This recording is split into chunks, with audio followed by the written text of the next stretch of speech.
turabasuhuje cyane twongeye kubifuriza kugubwa neza twongeye kubaha ikaze muri aya makuru yacu n'ubundi rero tukaba tugarutse muri studio ikitaraganya kugira ngo tubagezeho amakuru agezweho tukaba tugiye kugenda n'ubundi tugaruka muri aka karere k'ibiyaga bigari ariko by'umwihariko tukibanda hano muri Burasirazuba bwa Repubulika Iharanira Demokarasi ya Kongo. Ngiyi rero inkuru nziza muri iki gitondo mbazaniye mwese abakunzi b'intare za Sarambwe. Nyuma yo kurasa cyangwa se nyuma ko drone irashe AFC M23 ndetse hakaza kugwamo Colonel Wiringoma, ubu tuvugana habayo icyitwa revenge. Ari babwe ndavuga nti ibi ngibi rwose ntago bizarangira uko, hari ikigomba kugira ute, hari ikigomba kuba igitambo cyangwa se icyo guherekeza, donc ntago bazabitangaza uko nguko gusa. Ubu rero muri iki gitondo ubu nabo umuborogo n'umuborogo ibintu byakomeye nyuma yuko AFC M23 ikoze ikintu cyitwa operation idasanzwe. Iyi operation ikaba yagaritse ingogo. Byagenze bite rero sasa? Ni muri rukera rwo muri rijoro, mu rukera rwo muri rijoro ubu tuvugana ubwo n'ubundi kuri ya masaha n'ubundi twavuga ngo drone yarasiyeho, nabo nicyo gihe bakoremo operation ku isaha ya saa 8 ziri gushira saa 9 nibwo operation AFC M23 bayikoze. Ikorerwa muri za Masisi ahantu bita muri za mu bice bya hano za muri tuducamaze imisari kurwana no mu nkengera za Rubaya. Aha rero niho ibintu byaje guhindukira. AFC M23 yivugana ingabo nyinshi, dore ko hari hamaze no kugera n'abacancuro ngo donc ariho baje kugira ute gutangira kujya bagurukiriza ikintu bita drone. Aba bacancuro urwo bahuye narwo nabo ntekereza ko baraza kugenda bitekerezaho. Nk'uko rero amakuru atugeraho aravuga ko ngo muri iri joro ku isaha saa 8 ziri gushira saa 9 ubwo ni mu rukera ni ku itariki ya 28 nibwo AFC M23 abasirikare bayo ba Special Force bahagurutse berekeza ahantu bita ngo ni mu gice cyaro bita ngo ni Cugi. Ahanga muri za Cugi ngo buriya ngo bari bamaze gusetingamo ibintu byitwa ibikoresho ku ruhande rwa Kinshasa, kuko ngo bari bamaze kwiyizera nta gitero n'iki na kimwe M23 iri kubagabaho ngo kibe success, donc mu by'ukuri ngo kibasubiza inyuma. Noneho rero nyuma yuko babonye ko batari gusubizwa inyuma, bari bamaze kuhagira ikintu bita ngo ni base militaire cyangwa se ahantu nyine, donc na ahantu hanini etat major reka ariko tubyita, nibo bari bamaze gushira etat major yagombaga kugira ute kubafasha kuza gufata ibice bya hano muri za Masisi byose M23 yafashe ndetse bakisubiza n'umujyi wa Goma. Ubu tuvugana ahanga hari hamaze kugera, kugira ngo mwumve ko ibintu bitoroshye, hari hamaze kugera abasirikare bagera ku 150 b'Abanyafrika y'Epfo ndetse n'Abanyangora bari bamaze kuhagera. Bari bafite umugambi wo gutera igitero karundura kuri uyu munsi cyagombaga kugira ute gufata Rubaya. Bari kugitegura igitero uyu munsi rwose bagomba gutangira kweseya, ariko bitarenze ngo ku munsi wo kwa gatandatu iyi centre ya Rubaya na hano muri za Rubaya hose bakabahagaruye ukazamuka ukagera no mu bice bya Zangungu. Amakuru rero sasa doraho ikintu bita ubutasi bubera bwiza. AFC M23 baje kubimenya ko hari ibitero biri gutegurwa.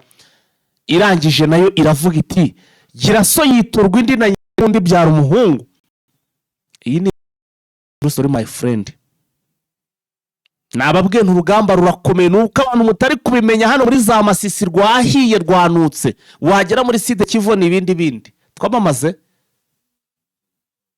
amamaza nzimanukerezo operation ndashaka kuyinyuramo neza nitonze. Tubahaye ikaze muri Prime Health Infinity. Ubu rwose biroroshye, nta mpamvu yo kwivuza ari uko warembye. Tugane tukugira inama zizewe kandi tuguhe produits z'umwimerere nziza ku buzima bwawe, zigizwe n'ibinini 80%, izindi zikozwe muri siro ndetse na powder zikomoka ku mugabane wa Aziya mu bihugu nk'Ubushinwa, Ubuhinde ndetse na Malaysia. Produits zacu zikoreshwa mu kwivura ndetse no kwirinda indwara zose zirimo iz'imyororokere ku bagabo n'abagore, kubura ubushake, gucika intege mu gikorwa no kutabyara, prostate, umwijima, umuvuduko w'amaraso, diabete, stroke, impyiko, umugongo, amibe, igifu, hemorrhoide n'izindi ndwara zose zananiranye. Abari muri Leta Zunze Ubumwe za Amerika naho twahagejeje stoke, abari muri Canada, Australia, Europe ndetse na Aziya namwe dukoresha iposita ndetse na DHL mu gihe cy'iminsi 7 gusa imiti iba yamaze kubageraho. Ku bari mu Rwanda ku Gisenyi ni ku muhanda w'amadepo ibumoso umanukiye kwa Karaveri. I Kigali ni umuhanda uri inyuma y'isoko ujya Kigali Parents hakurya ya restaurant yitwa Vision.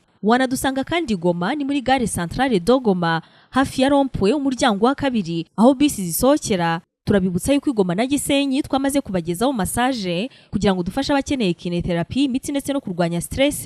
Ku bindi bisobanuro waduhamagara kuri 0782 99 057 tubahaye ikaze muri Prime Health Infinity.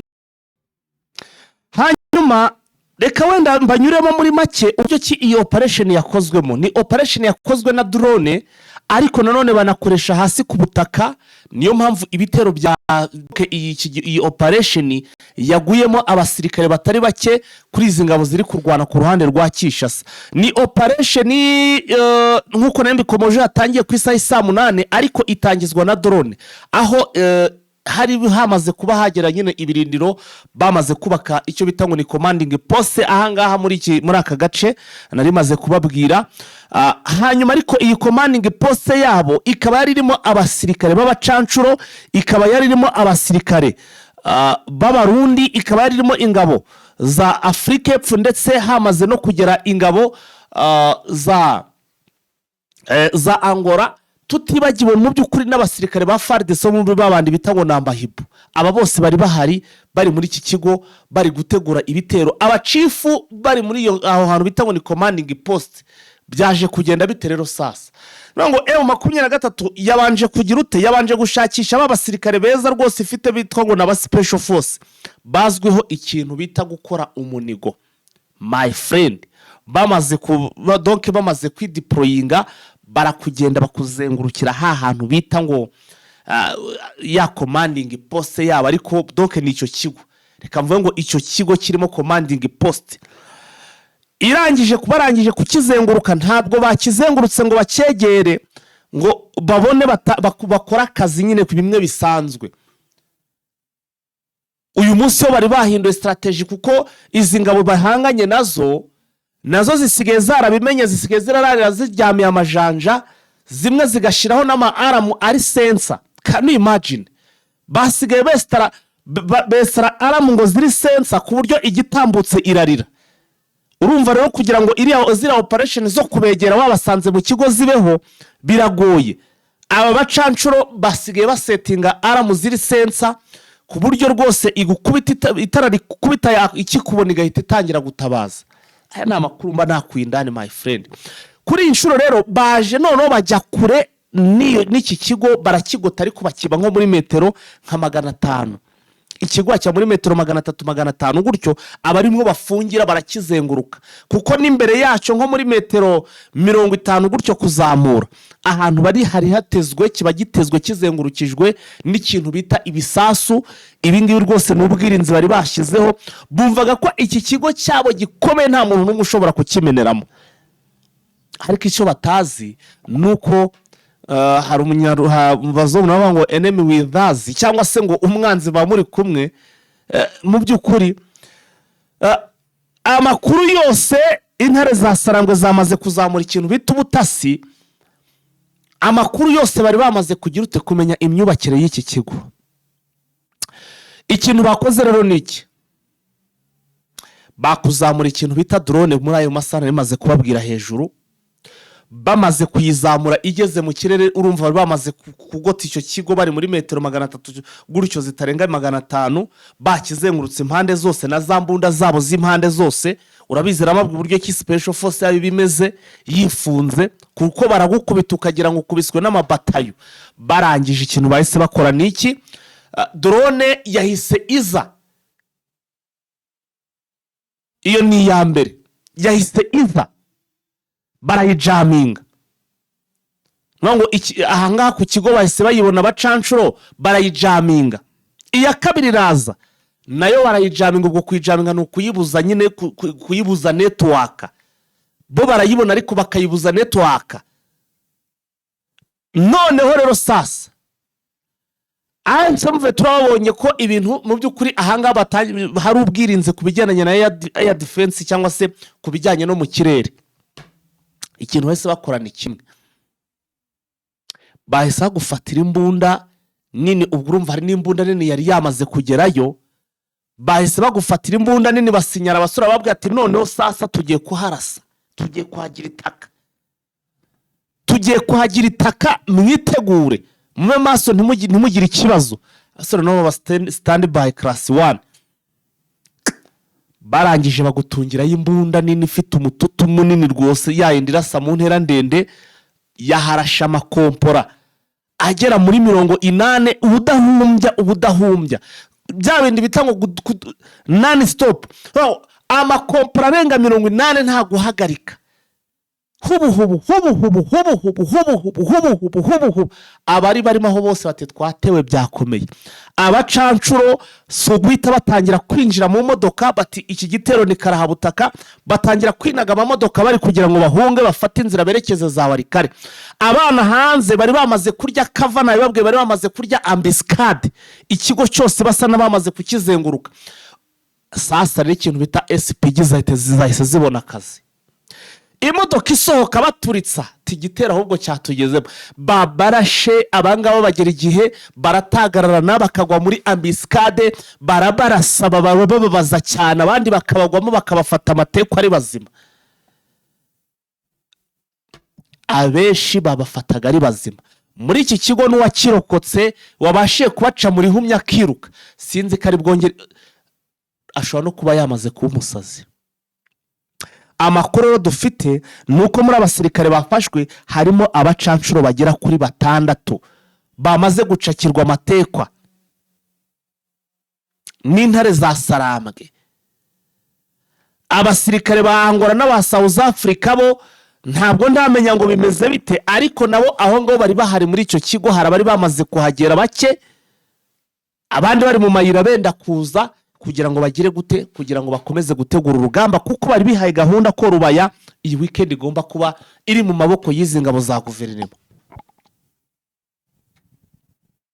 Ubwo rero tayari abacanshuro bivuga ko ngo ari nabo donc iyi commanding post yabo ngo niyo yazamuye cyangwa se no yagiye kurasa kuri ibirindiro bya AMF ndetse aha tuvuga ko hanaguye Colonel Wiringoma, nkuko amakuru yanasohotse hakagwa n'abandi 9. Ariko General Makenga aza kurokoka cyangwa se aza kugira ute kuhava yemye. Iyi rero ahangaha mu by'ukuri niho iyi drone yari turutse. Nuvuga ngo uburyo kibabikozemo naje no kubimenya, barajijishije. Drone imwe yaturutse drone yaje ikarasa igaswata, yaturutse kure cyane. Iriya yarashe saa 8:30 ni 30 yaturutse kure cyane, iyo ngiyo za Kisangani irarasa, ariko iza bamaze kuyimenya irarasa irasubusa.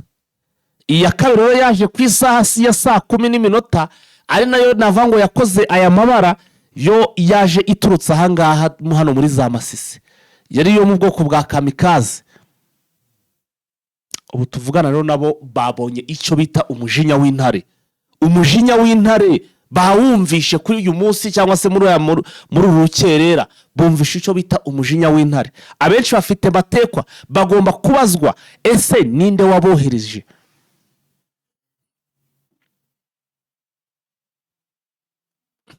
Hasone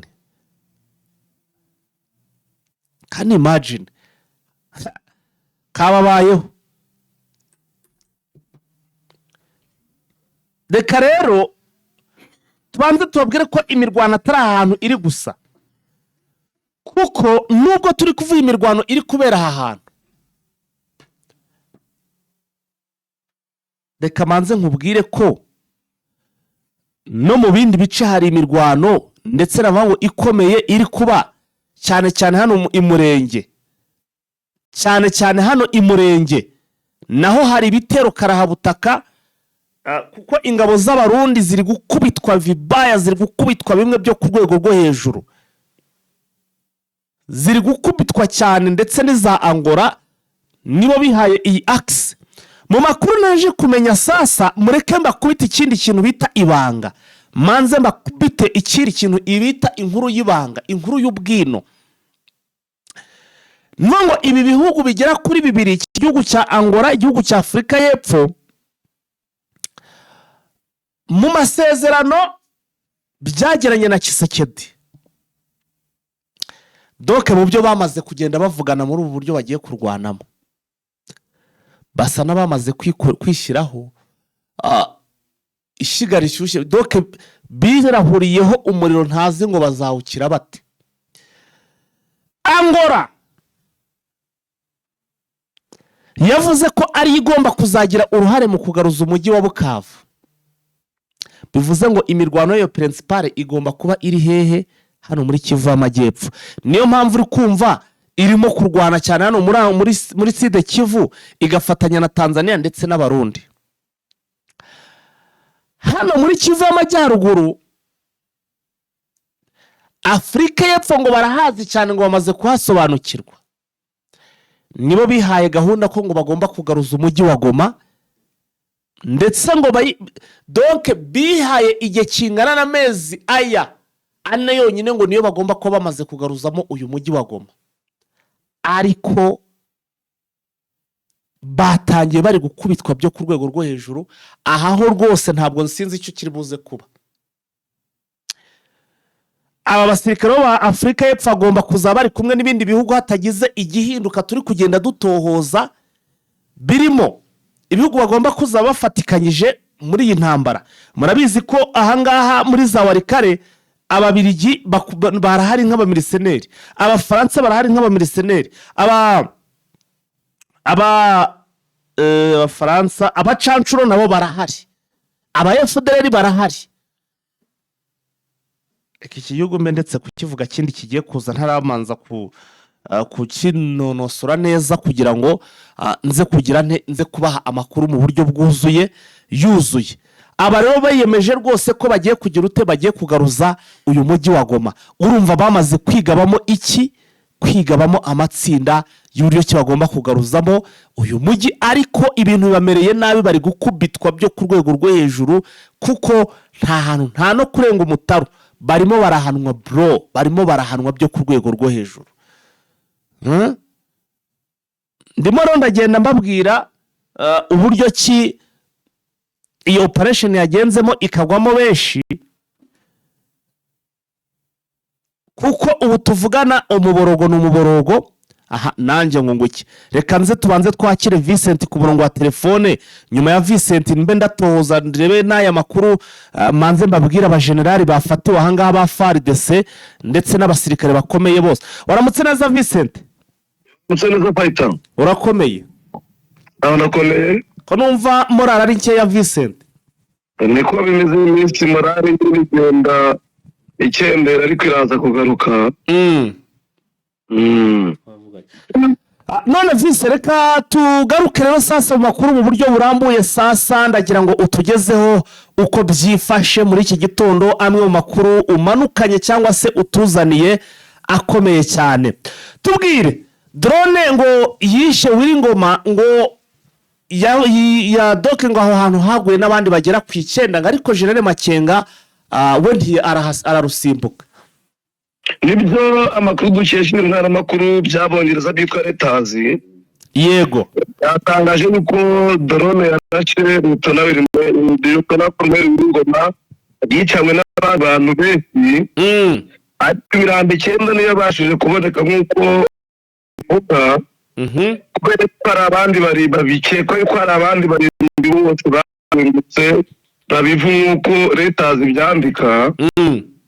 Bamwe bakaba 16, ariko imirambo yabonetse bigatwandika 9. Yego, uko Reuters bivuga rero bivuga ko aya makuru yakesha umwe mu bayobozi ba UNI. Yego, muri MONUSCO kabifite n'abandi bantu babiri bo muri M23 bayibibwiye. Ariko ikagira n'undi umwe w'umusirikare mukuru mu gisirikare cya FRDC nk'uko yabibabwiye ariko amazina yiwe nifuza yuko bayatangaza nk'uko leta nayo yabigaragaje ikavuga yuko bifite abantu bane kandi bo kwizerwa bazi neza ibyabaye hano mu Rubavu. Abantu 9 bose ntabwo ari 9 niyo mirambo yagaragaye ni 16 ahubwo 9 nibo babonye hatekwa abandi 7 nabo ko bahaguye ariko muri abo rwose ngo Jules Makenga Imana imukingira akaboko. Bivuga yuko General Makenga ngo yahungiye ku rusengero rwegereye mwako gace nabonye na Wazalendo yari yavuze yuko ngo yahungiye mu rusengero bita Mater Dei n'abirabi. Ayo niyo makuru tuvugana rero arimo aratangazwa. Kubivuga ku rupfu rwa Colonel Wingoma ndetse n'abandi bavugwagamo nibyo bavuga ariko ese mu 2023 nta kirabivugaho nta kiratangaza ngo ibi yabyemeza cyangwa ibihakane. Sibyo ama message tugenda tubona ku mbuga nkoranyambaga cyabiye Bertrand Bisimwa cyabiye Willy Manzi igaragaza yuko bashobora kuba barabuze umuntu ariko ibyerekeranye n'urupfu rwabo nyirizina ntabwo ese mu 2023 bivugaho mu buryo burambuye. Ya vise hari amakuru avuga ko AFC M23 ngo baba batangiye kugenda bigara twa duce twe tumaze iminsi dufashwe n'izi ngabo ziri kurwana ku ruhande rwa Kinshasa no muri za Masisi ndetse bakaba bari gukubita rwose ngo batababariye bari gukubita mu cyici ibintu byakomeye muri biriya bice. Ibyo makuru twabonye ku mugoroba nuko imirwano yabaye mu buryo bukomeye mu gace ka Kaniro n'uko kwari Masisi yagaragaje yuko abarwanyi bagaragaje n'urukano na M23 yego gatano gatenye ka Kaniro n'ubundi M23 ari gutakaza yego atahumvikanye amasasu menshi mu gihe kigana amasaha abiri nk'uko sosiyete sivile itangaza. Sosiyete sivile ni kuvuga yuko Wazalendo yirukanwe gatano gatungu y'ubutumwa kagenzurwa na M23. Wazalendo se ko harimo n'ingabo nyinshi cyane nabyo nigeze mbona yuko hari abavuga ko ngo n'abacacuru bavuye muri Angola baba bahageze bari bahari ikindi bakavuga yuko harimo n'ingabo z'abarundi byose turacyabikurikirana kubera yuko mu bihe bitandukanye twari twagiye tumenya ko ingabo za Angola zaje mwa bino bice tukamenya yuko zagiye Baraka izindi zisigara Karemi. Urumva yuko rero kuba bageze no mwa bino bice bya Masisi urugamba rwaza gukomera. Ya urugamba rwo rwose ruraza kugenda ruba imberenge ikigaragara cyo bigendanye n'uburyo ki ibintu byifashemo hariya. Amakuru yandi service wenda mbere uko dusimbukira hano muri Kivu y'Amajyepfo tukareba naho ngo bihagaze bite wanyemerera ukatubwira ubu biramutse bite muri iki gitondo muri ibyo bice bya za Masisi kuri utwo duce niba M23 yamaze gufata uduce nka za Kaniro ubu tuvugana muri iki gitondo biramutse bite kubigendanye n'imirwano. Mwabino bice n'ubundi haracyari tasiyo iri hejuru nk'uko abaturage babitangaza bavuga yuko n'ubundi umutekano utari wagaruka kuko haracyumvikana amabomu mu bice bitandukanye hagati y'Akasenyi hagati y'Akasenyi naho harimo imirwano hagati y'ingabo za Repubulika Demokarasi ya Kongo na Wazalendo ndetse bahanganye na AFC M23 ku buryo ukomeye n'ubundi nuko tugira byinshi bitangaje. Ubwo bivuze ngo AFC M23 barashaka kugira ngo utu duce twose batubakuremo. Kasenyi na gace ubundi karimo imirwano ikomeye ku buryo wabonaga ingabo za leta ziri kwerekeza mu Rubaya. Amakuru y'ubutabera buvuga yuko M23 kugira ngo ikumire ingabo za leta kujya muri Rubaya zirimo zirwana zitubizayo Wazalendo ndetse n'ibitaro cya leta kano gace ka Kasenyi. Ndabona aba bagabo rwose bari baturutse ibice byinshi urumva niba bari baturutse leta ngo ni za Cugi ngo bari bahafite ibirindiro bikuru bari bamaze kubishinga Turukiyo za Kinigi nayo hose urumva ko bari bamaze gusana rwose bitegura kuko ngo Angola iki gisirikare cya Afurika y'Epfo ngo cyari kihaye gahunda yuko amezi atarenzane bari buze kuba bagaruye ibice byinshi. Angola yawe turaka za Afurika y'Epfo na Angola se ntabwo nahawe icyo kiraka cy'uko amezi ane yaba bitubije ibi bice byose byafashwe na M23. misheni yaba ari kurongo yaje gufeiringa byakomeye. Ntiwavuga ko yaje gufeiringa kubera yuko Minembwe baracyarwana bakarwana no mu bindi bice bitandukanye. Birashoboka yuko ayo mezi ane baba bakubiswe inshuro cyangwa bakaba bageze. Urumva amezi ane ni igihe kinini, umunsi ku munsi tuzatuvuga icyabaye turebe uko arangira, kuko niyo bazaba batazafatwa mbere nuko n'abandi bachancellor bagiye bafatwa cyangwa ko intego bibaye bazaba bayigeze. Aha gusa rwose bahegera batahegera bese bari kunyukagurwa kuko bamwe bacakiwe ntare za Sarambwe zabateye amajanja. Reka dukomeze n'andi makuru. Ubwo muri Masisi bivuze ngo nanuko nkuko biramutse. Masisi byo urugamba ruracyameze nabi mu bice byinshi bitandukanye. Nakubwira kano gatene kamaze gufatwa na M23 kwisubiza ikatse abarwanyi ba Wazalendo. Ariko n'ubundi no mu bindi bice nka Kazinga imirwano iracyakomeje. Ni muri Nyamaboko ya mbere hano. Abaturage bari ko n'ubundi hacyumvikana aho bita Ibamba, Rumbishi naho bita Kasubu. Kandi ko hanagaragaye intwaro ziremereye yaba ari ku ruhande rwa leta ndetse no ku ruhande rwa M23. Abaturage na sosiyete sivile bavuga yuko babonye intwaro ziremereye kandi bitari zisanzwe na bino. Vise ariko wambwira iki kugezana n'ubu ngubu kuri X cyangwa se ku mirongo nkoranyambaga y'umuvugizi wa M23 nta kintu baratangaza ku bigendanye na Wiringoma? Nibyo nakubwiye yuko nta kintu bari bavuga cyose. Abayobozi babo batandukanye muri kugera ku bagenda bashyiraho ubutumwa ariko ucyamarenga yuko Wiringoma yapfuye. Wiringoma hanyuma akanyuka ibyo aheruka gupostinga bivuga bimaze igihe kingana iki bihagaze bite? Icyo aheruka gupostinga ni ukuvuga ku byerekeranye n'urugamba ruri kubera muri Sud Kivu, uburyo leta ikomeje kuba ikoresheje drone. Aho ibyakanyuka ibya Wiringoma nta kintu arabitangaza. Bimaze igihe kingana iki buriya? Yabitangaje ku mugoroba mu masaha ya 8:07. Ngibyo rero uko ibintu byifashe. Twakomeza gato tugasa n'abasimbukira muri Kivu y'Amajyepfo. Kivu y'Amajyepfo mu gace bita ngo ni Kabare, Fizi, Mwenga, imirwano vise ngo naho irakomeje ndetse iri guca ibintu, nubwo abantu benshi twari dusa naho turimo kugenda twirebera ibiri kwera hano za Masisi. Aha muri bice naho ngo hari imirwano iri kwica ingogo ikagarika izindi, kuko ngo ingabo z'abarundi zikomeje kugenda zihatakirira ku bwishi, ndetse n'abamahibu abatanzania n'izindi ngabo nyinshi ngo barimo kuhagwa ari ku bwishi cyane. Nusiga n'abaturage kubera yuko abaturage bari gupfa cyane naho, kuko nabonye M23 mutangazo yasohoka ko abaturage bakomeje kwita cyane. Hano kare urabizi uko ni imirwanda yabiri mu bice bya Kavumu ibera no mu bindi bice bitikije Kavumu uko byagiye bitangazwa. Za Kabare kandi namwe urabizi uko ariho indege za leta ziri kurasa cyane. Kubera itariki 20 z'ukwezi kwa kabiri 2026 uko na leta bitangaza, ariko na M23 ikabitangaza. Imirwano hagati ya Wazalendo ingoro za leta zose ndetse na M23 urabizi ko igihuriro bahuyemo na kwirwanaho. Mu midugudu ya Girange bita Mutu ari muri ya Buhago, akaba twari ya Karehe.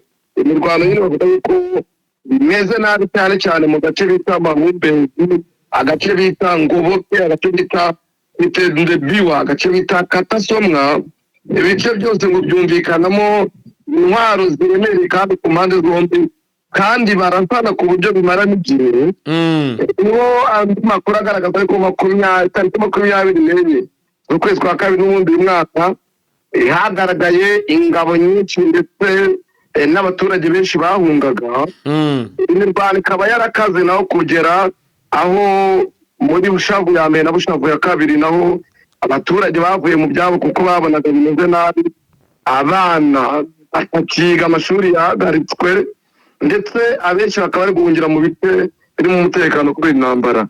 abenshi bakaba barabanje kujya aho bita katasomwa ariko kubera ubwinshi bwabo n'ubundi bw'abantu bari bahageze kuri 22 amabombe yagiye ahagwa cyane nabo barahunga kubera yuko babonaga inzara ikomeje kuba mbi kandi ikomeje kubagirira nabi batabona icyo kurya batabasha kugera ku masoko ko nta soko riri gukora mwa bino bice. Amashuri amaze gufunga harimo abana babiri bo mu mwaka wa 4 baburiwe irengero nk'uko byanagaragajwe kubera ku itariki 19 z'ukwezi kwa kabiri n'ubundi byagaragaye ko hano muri Katasomwa, Bushavu ndetse n'aho bita Nyawanonga wabonaga yuko ibikorwa by'amashuri bitangiye kugenda bitendera kuko hari habonetse abantu bakomeretse, hari hakomeretse abana 7 bakomerekejwe n'amasasu. Ubwo rero wavuga yuko amashuri yatangiye gufunga basaba yuko n'abaturage batangira kujya mu bice bitekanye. Wareba Kabare nawo, Kabare nko mu mudugudu bita Kahungu muri groupement ya Irambi Katana, imirwano yakomeye cyane ku itariki 24 z'ukwezi kwa kabiri aho AFC 23 na Wazalendo byatanye mu mitwe nyarwanda na zari ziri mu mashyamba yegerekewe gito nyinshi zari nk'uko bivuga, ndetse binagaragara yuko abaturage bamwe na bamwe bakomeretse muri mirwano nk'iyo biri muri groupement ya Bugore ndetse mu mudugudu bita Ibati. Bakavuga yuko abarwanyi baturukaga muri pariki ya Kauzibiye gaba Wazalendo ndetse n'abarwanyi bava muri FDL aribo bari bateye M23 ukagenda ukabona abaturage benshi barahungira mu gace bita Mulangala akaba ari muri groupement ya Bugore n'ubundi kugira mu nyuma ya saa sita ku itariki 24 wabonaga yuko imirimo y'ubucuruzi, imirimo y'ubuhinzi byahagaritse kubera yuko ntaho bari kuyikorera. N'ubundi ariko imirwano yongeye mu bice bya Mwenga na Sinzi nawo yego nuko narawuretse nitana bitangaza agaragaza ko leta iri kubagarira ikoresheje intwaro ziremereye ikoresheje n'indege. Amakuru agaragaza yuko mu midugudu ya Kivu ndetse no mu midugudu myinshi ya Minembwe mu nkengero za Mwenga naho imirwano yakaze ku buryo bukomeye hagati y'ihuriro rya leta ndetse n'ihuriro rya AFC 23 ingabo z'abarundi nazo bikomeza kuza ku bwinshi, ndetse ugasanga imirwano irimo irerekeza mu gace ka Misenyi muri segiteri ya Itobwe ahandi muri teritwari ya Mwenga mu gace cyane bita Gitego n'agace bita Irumba nk'uko amakuru ava Minembwe abigaragaza, ariko bakagaragaza yuko tariki 24 cyane mu gace bita Murima, agace bita Mukoko kuri Axe Mwenga ariho imirwano yari ikaze ku buryo abaturage benshi banahunze bajya mu bindi bice bya Mwenga bitekanye nk'uko abantu babitangaza. Bakagaragaza yuko byerekeranye n'ubutabazi nabwo dukunze kubaza abava mu byabo batabona uko batabaza. Aha, ndumva rero ibintu byari bimeze ukuntu kabisa byari ibindi.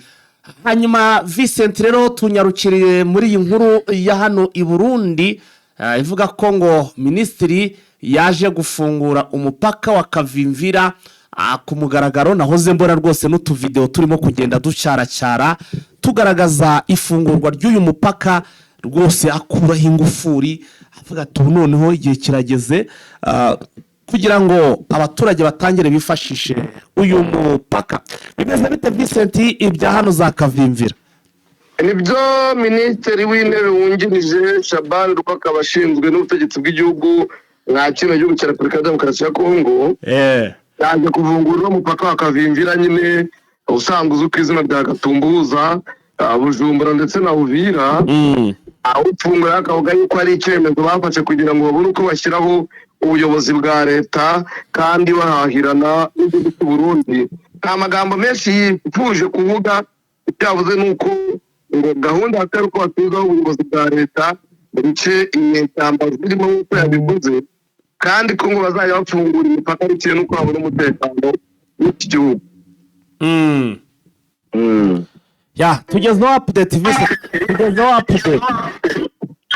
kamere mu gihugu cy'Ubufaransa aho perezida wa Repubulika yagiye mwakira igihugu cy'Ubufaransa gushaka inkunga kugira ngo bamufashe mu gutoza igisirikare, ariko we bamuha n'abasirikare baza kurwana kuri nk'uko yabitangaje n'abavugizi bagiye babitangaza. Akimara rero kuvayo, perezida w'Ubufaransa yandika ku rukuta rwa Twitter ko bishimiye kwakira perezida Felix Tshisekedi. Emmanuel Macron akavuga yuko igihugu cy'Ubufaransa kiyemeje gufasha Repubulika ya Demokarasi ya Kongo kubungabunga ubusugire bw'igihugu cyabo ndetse n'ubudahangarwa bw'ubutaka bwa Kongo.